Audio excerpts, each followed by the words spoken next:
Tercer bloque de Descontracturados después de la entrevista con Matías Ausmendi de Kilómetro Putza 5K, que quizás este año vayamos o hagamos la nuestra casera, sino que es una que Sí, venimos tengo ganas de diciendo. comer pizza en este momento. Y sí, después de esa nota, la verdad sí. es que te da muchas ganas. Yo tengo ganas de probar lo que dio el consejo de la pizza Ugis, ¿viste? De cortar el tomate y ponerle aceite de oliva, me pareció muy innovador. Bueno, ya tenemos en línea a Rafael Spregelburg, actor, director, dramaturgo. ¿Qué tal, Rafael? ¿Cómo estás? Hola, ¿cómo están? Todo bien, ¿y vos? Bien, muy bien. ¿Qué te encontramos haciendo un jueves casi 11:30? Oh, es difícil de explicar. Oh, difícil de explicar. En este momento estoy estacionado en mi auto en Bulnes y Valentín Gómez. Acabo de salir de una proyección, de una privada, de unos amigos que estrenaron una película, no se puede decir cuál es porque, esta la proyectaron entre amigos para antes de su estreno comercial. Así que muy contento con la película y entre amigos. Qué lindo en ese ambiente tener el preestreno del preestreno entre amigos y hablar, dar la opinión. Me parece algo muy divertido entre colegas. Sí, y muy emotivo también, porque bueno, es una película muy especial, una película de animación medio biográfica, con lo cual todos conocemos a los pormenores de la historia, todos los que estamos acá hoy invitados, por lo pronto. Así que es un encuentro del que me tuve que ir porque no escuchaba nada entre el ruido y la música, por eso estoy en el auto. Claro, tal cual. Bueno, Rafael, vos, actor, director, dramaturgo, contanos un poquito de tus comienzos. ¿Cuándo fue que despertó tu interés o tuviste en tu familia alguien? Porque viste muchas veces capaz que tienen un padre, una madre, la madre, el tío o un familiar que más o menos te mete en ambiente. ¿Cómo fue en ese momento de tus comienzos? No, la verdad es que no lo sé. Cada vez que trato de explicarlo me parece que doy una versión distinta, porque todos tenemos una versión distinta de nuestro propio pasado. La verdad es que yo nunca pensé que este iba a ser mi presente, ni mucho menos. Yo no tenía una vocación decidida ni para el teatro, naturalmente, ni para la actuación, pero un poco pasó que durante mi colegio secundario, que es cuando uno está tratando como de forjar su vocación, qué le gusta, qué no le gusta, yo era demasiado buen alumno, creía en todo lo que me daban para estudiar.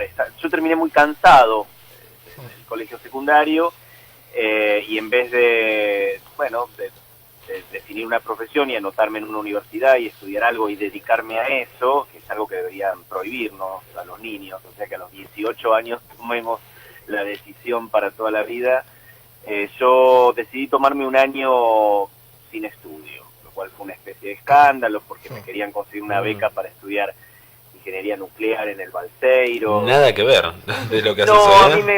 A mí me gusta mucho la matemática, la física, y me parecía que yo iba en esa dirección, estaba predestinado, me resultaba muy fácil, dentro del menú de posibilidades que se le ofrecen a uno a los 17 años, ¿no?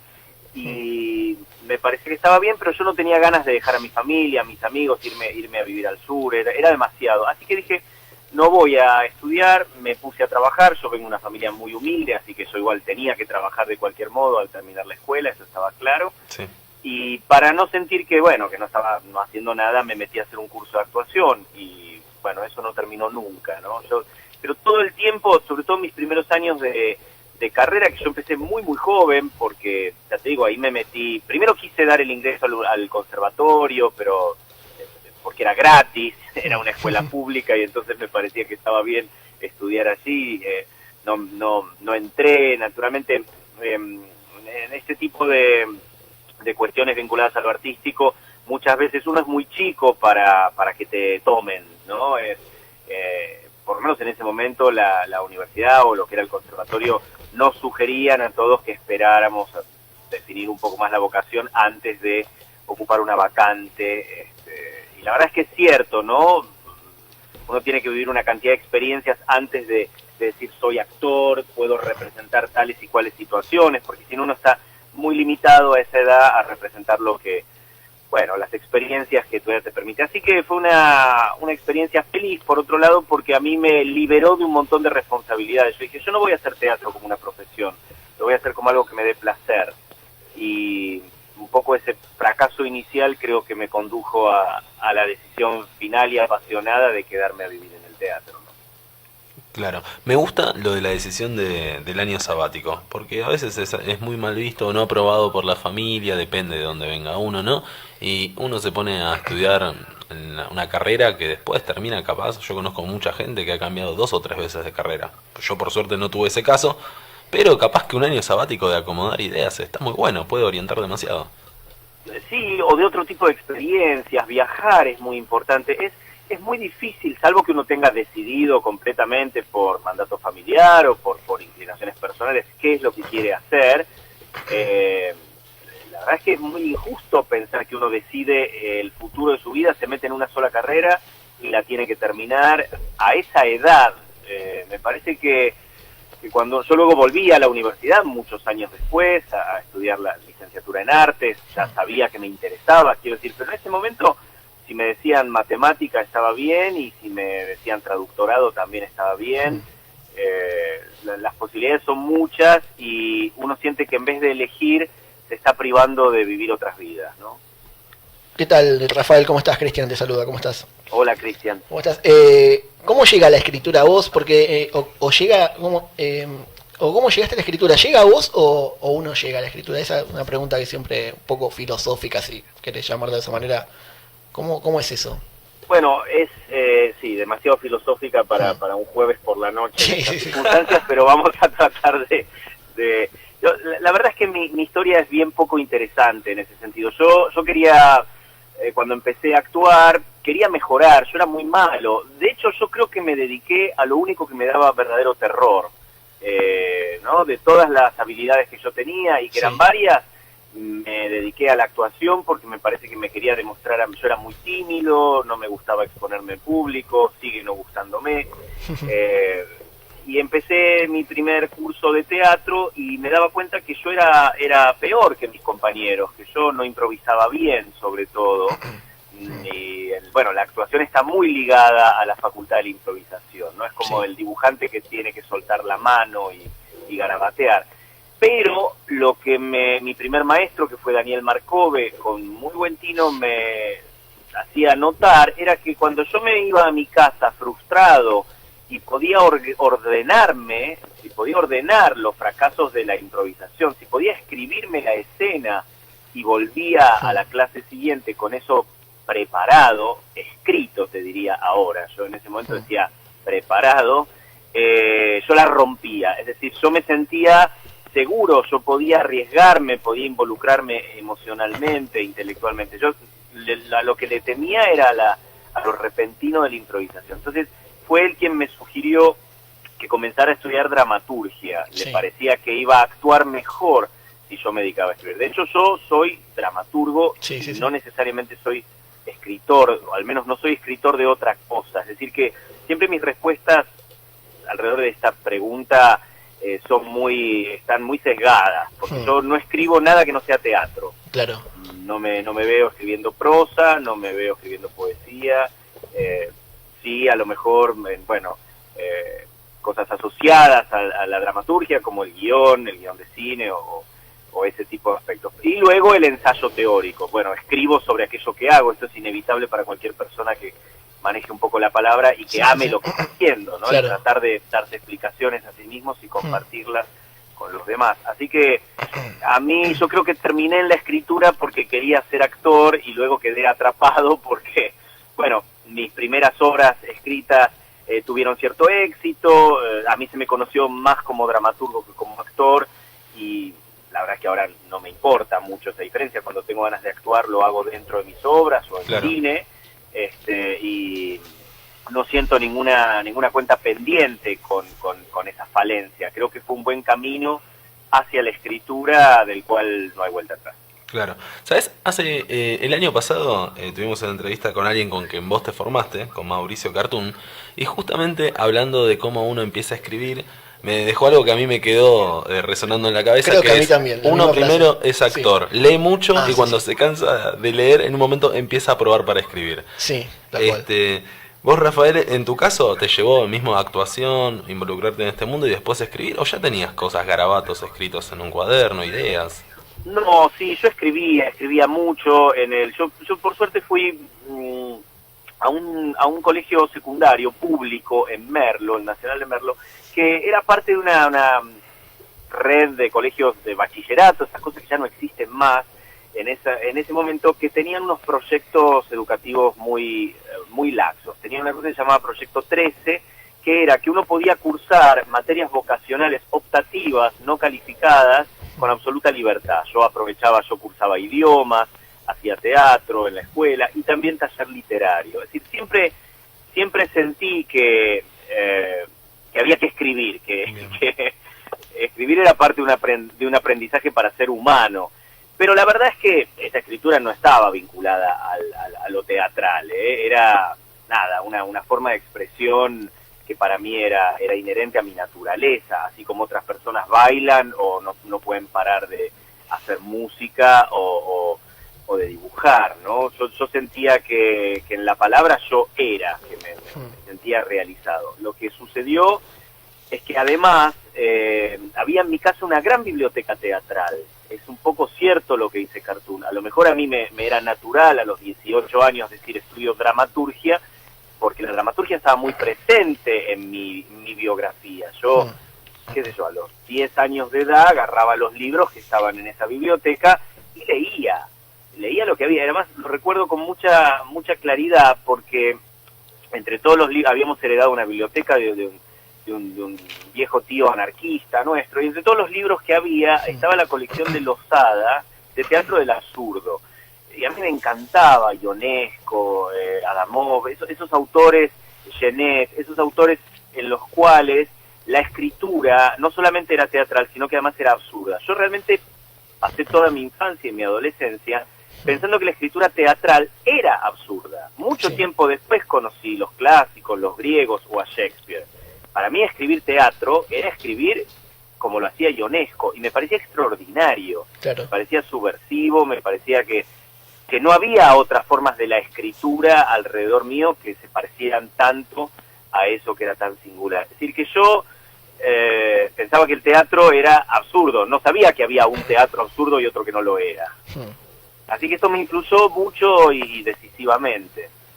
¿Y hoy cómo es tu proceso creativo? ¿Qué dificultades te enfrentás? ¿Cómo combatís el tema de la hoja en blanco? ¿Es un problema que te sucede o no te parece eso? Me sucede poco. Yo soy una especie de máquina medio de arrasar con la página en blanco. Sí. Más bien me cuesta descansar el no saber qué va a salir. Te quería preguntar algo porque hay una cosa como una idea, una creencia, no sé cómo llamarla, de la incomodidad como para crear, esa cosa de bucear uno en las miserias propias como para lograr algo artístico. Y quería preguntarte si esto es así o se puede hacer algo artístico a partir desde un lugar más confortable. Uy, qué pregunta complicada. Primero tendríamos que tratar de acordar qué es algo artístico, ¿no? Porque la voluntad artística puede tenerla siempre y finalmente terminar repitiendo los diseños de moda. O sea, más bien uno quiere trabajar de artista y tiene ciertas ideologías en relación a cuándo es arte y cuándo no lo es, pero esto es tan difícil de definir, tan difícil de precisar, tan difícil de asir, ¿no? Que muchas veces uno puede decir, bueno, yo soy un profesional de esto, pero lo artístico está presente apenas aquí y allá, ¿no? Bueno, me desvié, lo que quería era aligerar el peso de decir, bueno, siempre que uno escribe está produciendo arte. No, la verdad es que uno está entrenando su profesión y luego, en el mejor de los casos, si tu inspiración es grande, si tu vinculación con otras formas también de arte, es decir, si estás abierto al universo de la plástica, de la literatura, de la música, a otras influencias, bueno, es probable que tu sensibilidad para conectarte con el mundo de una manera inútil, artística, podríamos decir, bueno, tenés más chances, ¿no? Pero muchos artistas han llegado a ese camino a partir de una enormes frustraciones como personas o de dolores muy profundos, ¿no? Un arte que sea sanador de las propias heridas. Yo más bien me siento feliz escribiendo en zonas de cierto confort, alimentando mi confianza en mí mismo más que mi desconfianza, porque lo cierto es que las experiencias traumáticas que nos marcan y que nos marcan a todos estarán con vos siempre, te van a acompañar siempre, ¿no? Es imposible escribir sobre algo que uno no comprenda a un nivel doloroso y personal. Claro. Lo que yo no creo que hay que hacer es regodearse en ello. Sí, sí, sí. Ese regodeo no es garantía de, bueno, eso, de más arte, ¿no? Yo la verdad es que soy un escritor muy feliz en ese sentido, cuando, bueno, qué sé yo, esto depende mucho de las subjetividades, ¿no? Se supone que yo escribo comedias que a mí me parecen tristísimas, pero en general la gente se ríe con la manera en la que uno procesa, bueno, toda su biografía. Pero yo sí creo que es muy, muy difícil escribir de algo que no sea lo que uno comprende a nivel fibra, ¿no? Perfecto. Rafael, acá alguien de la mesa te quiere hacer una pregunta también. Sí, ¿cómo estás? Luis te saluda. Hola, Luis. Estaba viendo, bueno, entre las obras está La terquedad, sobre, bueno, te basás en El Bosco. El Bosco tiene una de las pinturas de las que más me gusta, que es la del infierno y paraíso, la del Jardín de las Delicias. Eso me llamó mucho la atención. ¿Cómo hiciste ese vínculo, ¿no? entre esta obra y lo que terminaste exponiendo en La terquedad? ¿En cuál fue tu influencia? Sí, esa es una larga historia, porque en realidad yo escribí un conjunto de 7 piezas sobre Claro. el Bosco, se llama La heptalogía de Hieronymus Bosch, y está inspirada en otra pintura del Bosco que a mí me impresionó más todavía que aquella, que es La rueda de los pecados capitales, ¿no? Esta pintura está en el Museo del Prado, y lo primero que te llama la atención cuando entras al museo es que la pintura está en una mesa, ¿no? Hay que rodearla para poder verla en el orden correcto, y el espectador, el que mira la pintura, tiene que tener una actitud muy activa, porque la pintura está desordenada, ¿no? Ujú. Esta idea de desorden, de falta de centro, viste que uno mira un cuadro del Bosco y lo primero que te acomete, bueno, primero te das cuenta que es extraordinario y que no Sí. se parece a nada anterior históricamente ni a nada posterior, ¿no? Que él pinta en un momento de una enorme crisis sociocultural, sociopolítica, ¿no? Descubrimiento de América, cisma protestante, o sea, se descubre que hay unos seres humanos que son humanos, no son animales, pero no creen en el mismo Dios que organizaba todo el sistema. Entonces, toda esta crisis naturalmente está traducida en la pintura del Bosco, que es una pintura muy moral, que tiene mensaje. Lo gracioso es que ese mensaje ya no se comprende. Su pintura, su simbolismo, está hecho, creo yo, como suelo decir, con un diccionario perdido, ¿no?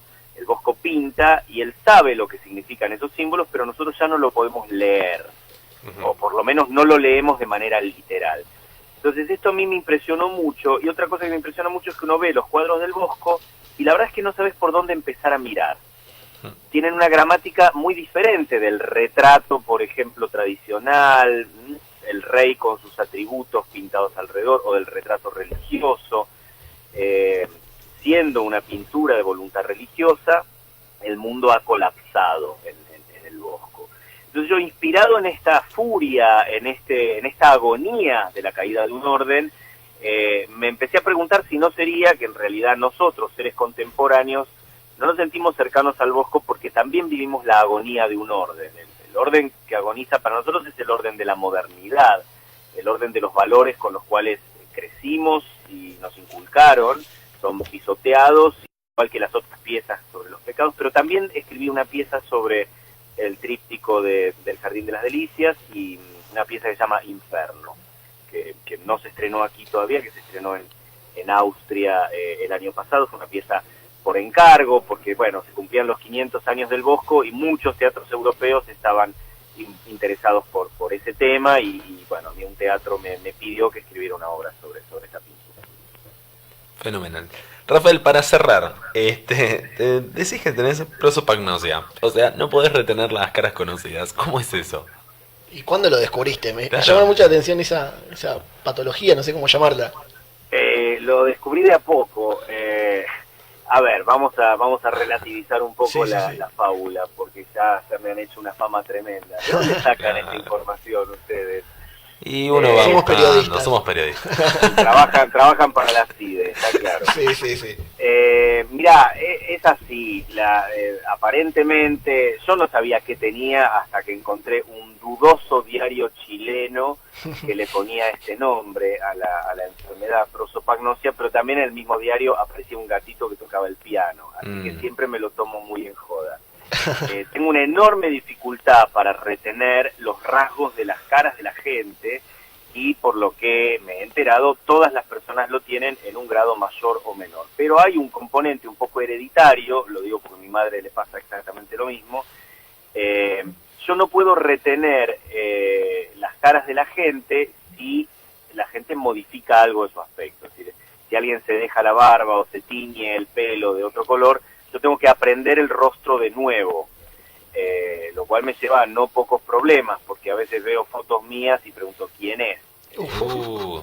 No es que yo no vea la cara, es que simplemente simplifico, Sí. es una especie de daltonismo, ¿no? Y simplifico rostros. Tengo, qué sé yo, Mario Pergolini y Darío Lo Pérfido, para mí tienen la misma cara. Ya estoy googleando, ya estoy comparando. Sí. Me simplifico rasgos para ver cuáles son más fáciles de recordar. Entonces retengo más o menos patrones generales y me cuesta mucho retener la singularidad. Por supuesto, imagínense lo que soy yo viendo una película coreana o japonesa o china. Estoy todo el tiempo preguntando, ¿este ya apareció? Sí. ¿Este ya apareció? Ir al chino para vos es una experiencia nueva cada día, más o menos. Me imagino que sí. Pero bueno, luego los prosopagnósicos desarrollamos todo un arsenal de recursos en paralelo. Tengo muy buena memoria para otras cosas, para la voz. Por ejemplo, si alguien me llama por teléfono, tengo más chance de reconocerlo que si me lo encuentro por la calle. Wow. Ah, está muy bien. Y entre esos luego recursos, además de la voz. Lo que me pasa es que por ahí mucha gente me conoce porque me ha visto en una película o lo que fuera, en una obra, y a lo mejor yo no lo conozco. Entonces por ahí me saludan por la calle y yo siempre me siento en falta. Y trato de iniciar una pseudo conversación para ver de dónde lo conozco, y por ahí me dicen, no, vos no me conocés, pero y yo siempre creo que estoy en falta porque no reconozco a alguien que debería conocer. Así que la vida de los prosopagnósicos es una pesadilla. Conozco muchos casos, Brad Pitt y Wow. más cerca de acá Gloria Carrá, que Wow. es amiga y con quien muchas veces nos reímos el uno del otro. Podés decir que tenés algo en común con Brad Claro. Pitt, Rafa. Al menos eso, sí. Buenísimo. Bueno, Rafael, te agradecemos muchísimo que nos hayas atendido. Disfrutamos mucho de la charla y bueno, te mandamos un abrazo y en otro momento quizás estaremos en contacto. Bueno, eso espero. Muchas gracias.